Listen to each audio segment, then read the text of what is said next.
And then even beyond that, the reality of it is that whether we like it or not, we still deal with this flag every day, right? If anybody here got a $20 bill, if you look at the back of your $20 bill, you're gonna see something. You're gonna see that flag, right? So if you really hate the flag, give me a $20 bill. Well, I'm just joking.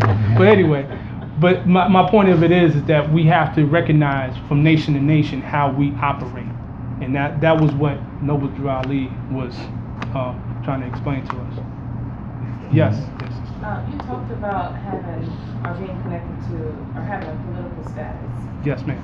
Can you just elaborate? It's kind of a two-part question. Can you elaborate on the importance and the benefits and the power behind having a political status? Absolutely. For people who aren't, for those who have not identified with the nationality, as well as those who haven't identified. What do they have? If they don't have political status, then where does that leave them? Absolutely, and I'm glad you mentioned that. The analogy that I like to use the most, because it's the one that we identify with the quickest, is reparations. If you look up the history of reparations in this country and who it has been given to, each group of people that have received reparation has a nationality. Japanese Americans, Jewish Americans, and tribes of Native Americans. They all identify themselves by way of their nationality in the nation that they belong to. Why is that important? Because if you look up the legal term of reparations, reparations can only be given to someone with a nationality. It can only be given from nation to nation. That was the thing that has been missing in the whole reparations talk, because we as a people know we deserve something. We know what our ancestors did, what they went through, and what is owed, without question. But we're not being specific as to what we identify. It's like we talk about, you say, I'm just going to use an analogy. Let's say you say you want better in life, right? I just want better in life. Okay, well, what does that mean? I say, you know what I mean. I just want better. You're not being specific. And then you may say, well, I want to have money. What type of money? Do you want credit? Do you want cash? Do you want check? You know what I'm saying? We're not being specific in the conversation because they're specific. That's how they get us. So what political status does is now it changes the conversation from a political, because they have to deal with you politically. Right now, when we're not having a nationality, most of our people, they deal with us from a standpoint of I would say social pressure. What I mean by social pressure is that, for example, the situation that happened with the NFL, right? And the protests, the Black Lives Matter, and we know the killings are real and everything. There's social pressure that's growing. So that social pressure can make some people move in a certain way, but they know that because we don't have that component of political status, they can always keep that locked from us. So that's what nationality does. It opens up that door. Yes. So this is the question. So like people from the Caribbean, they can have the Moorish flag and the flag from the island that they're from? Yes. Absolutely. Absolutely. You know, I know you mentioned something about the NFL, about how they protest. By law, can't but one person in the NFL really protest by law. And that's Haywood Davis Bay. Haywood Bay. He's the only one that can really protest and get something done, because reason why? Claims nationality. He's the only one. The rest of them, NFL or all the other 32 teams can't really. That's why they treat them like they treat them, because of black, And them owners know the owner for Houston when he called them inmates. He know what he was talking about to the players. Yeah. Because ain't for one that he can't say nothing to. Ain't for one. Is he a current player? Huh? Is he a current player who you're referencing? Yes, sir. Yeah, Mhm. yeah. He played right now. Matter of fact, he played today. He played for the Pittsburgh Steelers. That's my team. He played for the Pittsburgh Steelers, number 88, Dermis Herwood Bay. Mm-hmm. Right? Anybody that's a Hillwood? And he's the only one by law, like you said, political, by law, that can protest. And it can't nothing be done to him because he can claim his nationality. He don't, other words I'm saying, he don't go by black, colored, Negro, because like Sister Grant government say, they put you as slave, they put you as property right now. You know, really it's against the law to be called a name. You know, I just want to put that. Before I answer your question, I want to bring a point of history, and you can look this up, because I know Brother Shareef, you know, you have a particular book that has pictures of lynchings of our people. Mm-hmm. Okay. Are you familiar with the lynchings of the Italians in Louisiana? Yes, Okay. it references it a little bit in there, Yes, sir. but not real deep, but I'm familiar with it. It's a very interesting point of history, and I want to bring this to you and to the audience here. So in the late 1800s, like 1899 or somewhere around there was a series of lynchings in Louisiana of Italian Americans, right? Keep in mind, during that time, many of them were freshly immigrated into this country. They were treated as the quote-unquote niggers of the Europeans. Just being honest. And then also, you gotta also know that many of them were mixed in with Moorish blood.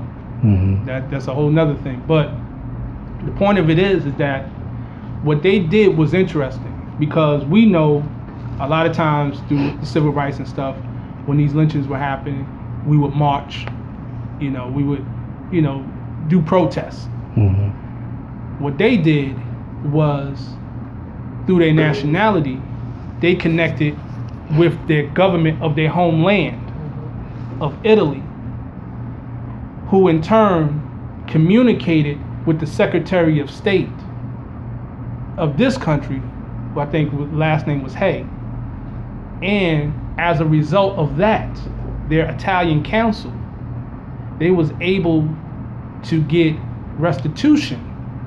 They were compensated for their loss by way of the fact that they had that political status, as the sister was mentioning, asking about how political status works. Mm-hmm. Why do I say that? Is because they were mistreated for who they were, being different just as well as we were. What separated them from us was, by virtue of the fact of their political status, they could approach it from a different angle and get the results that they needed, right?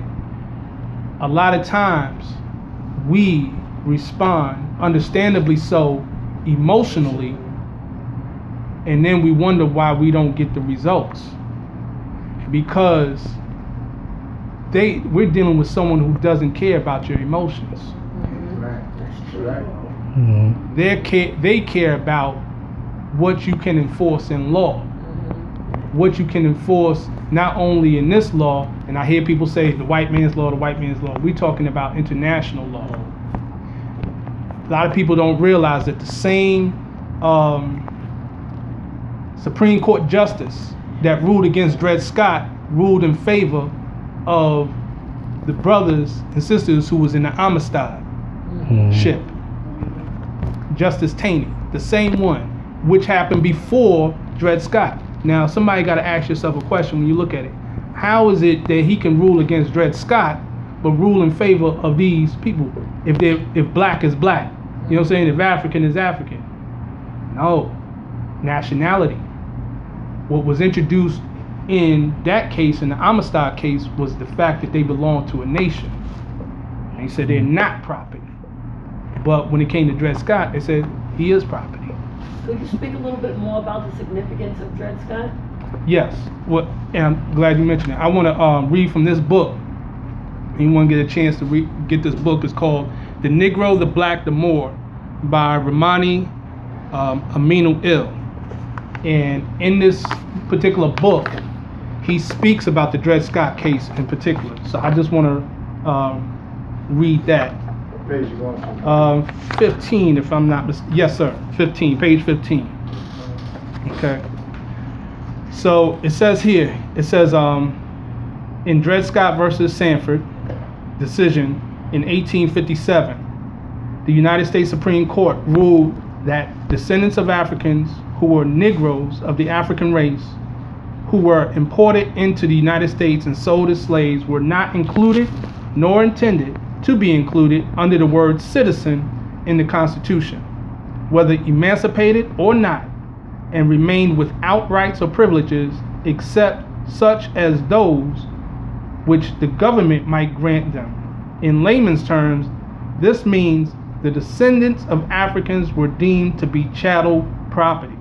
Now, let us examine briefly a few excerpts from Chief Justice Roger B. Taney in the Dred Scott decision and an excerpt from Justice Daniels in his concurring opinion. The following is Chief Justice Taney. Quote, "The question is simply this: can a Negro whose ancestors were imported into this country and sold as slaves become a member of the political community formed and brought into existence by the Constitution of the United States, and as such become entitled to rights and privileges and immunities guaranteed by that instrument to the citizen? It will be observed that the plea applies to that class of persons only whose ancestors were Negroes of the African race," unquote. Right? And then further along, he says that these classes of persons were not, quote, constituent members of this sovereignty, unquote. So that's very important, because the reason why, and I'm going to get to this other quote, which is from Justice Daniels. He said that the African Negro race never have been acknowledged as belonging to the family of nations, that as amongst them there never has been known or recognized by the inhabitants of other countries anything partaking of the character of nationality, civil or political polity, etc., etc. Right? And then it says that it was but as property in the strictest sense of the term, as I mentioned earlier. Now, there's a point why I mention this, because you remember the historian John Jackson? Oh, yeah. G. Jackson? Mm-hmm. Okay. I like to quote him. He makes a reference about, he compares he used the comparison of the sardine. And he asked the question, what type of fish is a sardine? Mm-hmm. And he said, you don't know what type of fish a sardine is because a fish is not called a sardine until it's put in a can. Mm. And then he said, likewise, and I'm paraphrasing, a free inhabitant of Africa is not called a Negro until they put in slavery, until they enslaved. And I just made reference to the Negro law. Mm-hmm. So why do I say this? The Dred Scott case that I mentioned about clearly explains what angle they were coming from when they addressed that brother being considered property. They addressed it from the fact that the classification that he has, that class of persons only, has no political status. It's not viewed as anything but property, according to the identification, right? So they know that certain words in law have certain meanings. If you and I talk today and you say, and I say, you understand? Yeah, I understand what you're saying. We all know what the word understand means. However, if you say in a court of law, if a person asks you, if the judge asks you, do you understand the charges that are being brought against you? And you say, yes, I do. You have just accepted liability for those charges. because the term understand has a different definition in law than as it does in everyday common sense, everyday conversation. But they tell you ignorance of the law is no excuse. So that's why Noble Drew Ali had us engulfed in learning the law, right? Because there's a saying, there's a statement in our Moorish Holy Quran that law governs all events, right? And not just man-made law, but universal law. Because you are today what your ancient forefathers were, without doubt or contradiction. And no one can change your descent nature. We'll finish out with that. We're already at 2 hours, and my brain is hurting. All this brothers dropping it. But finishing out, I hope the listening audience got a lot from this. I did. And if anything, if someone doesn't want to believe the theology, they at least got to acknowledge the importance of identification as we related to the census, and even what's going on with black people here in America. They don't have to believe it, but what he brought, you have to at some point recognize it, because just look what's going on in the country with different people coming in. We're the only people that don't have a big brother or sister to speak up for us outside of America. And we know the power of that coming up. If someone was messing with you in the hood, you'd be like, I'm gonna go get my brother or sister. Now, without even no action, now the playing field has equaled out. So if an Arab comes here and they're mistreated here in America, all they got to do is make a phone call to the Arab embassy, and they're going to do something to say, you better leave them alone. If an Irish American, a Mexican American, they can call home to something or someone to even the playing field. But us here as black Americans, who can we call outside of America? That's why they keep beating us and killing us in the street, because we have no one to call on to even the playing field. No one. We have no one from outside. All these people who said they was African and all that, they know they're our children. We're their children. But we have no one to call on because we don't have no identity. So everyone else can call on something or someone outside, because that's the only two things that America understands is economics and military power. Right. If you can't put no pressure on them in one of them two ways, they don't care. That's why they keep mowing us down in the street, where someone else, they can put some kind of pressure on them. Say, if you don't stop, all that oil I've been sending you? You think 239 is bad? Well, what do you think about 439? They'd be like, all right, so we're the only ones. So I hope that's what, at least if anything, people respect our wonderful brother for, laying that out and giving us a clarity. So once again, this is the Hour of Power with Brother Shareef. It's the double Hour of Power tonight, because we're at 1 hour and 24 minutes, but power pack. I thank you, brother. Thank you, brother. I thank you. I love you. Love you too. I love your audience. I love these brothers. I love y'all for what y'all do, and especially stepping out there in the streets with me. And however we can lift the mind, body, and soul of our people, we need to stop this division of, well, he's this and he's that. We're in trouble, big time trouble. And I don't want my boys going through this. So whatever we can do, and if I can send someone y'all way to lift them up, if that's what they want, I'm gonna send them. Because anything is better than this hell out in the street.